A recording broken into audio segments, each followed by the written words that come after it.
আছে দুঃখ, আছে মৃত্যু, বিরহ দহন লাগে, তবুও শান্তি, তবু আনন্দ, তবু অনন্ত জাগে। আজ 22শে শ্রাবণ বিশ্বকবি রবীন্দ্রনাথ ঠাকুরের প্রয়াণ দিবস। কবিগুরুর 83তম মৃত্যু দিবসে ওনার প্রতি আমার শ্রদ্ধাঞ্জলি। পূজা পর্যায়ের সে বিখ্যাত গানটি স্বকণ্ঠে পরিবেশন করবে বিদ্যালয়ের ছাত্রছাত্রী সমবেত কণ্ঠে।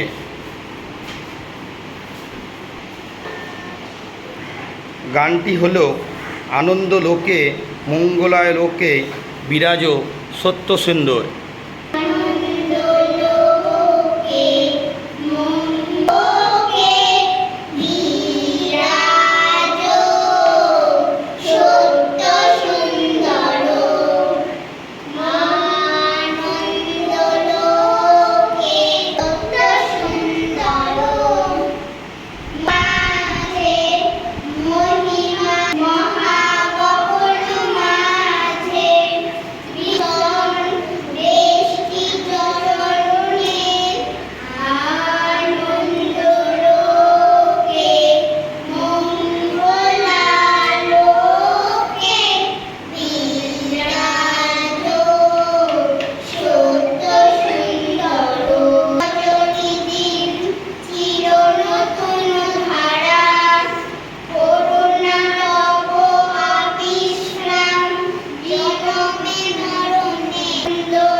ওনার মৃত্যু দিবস আজকে আমাদের কনকপুর প্রাথমিক বিদ্যালয়ে সকল শিক্ষক ও ছাত্রছাত্রীরা মিলে পালন করা হলো।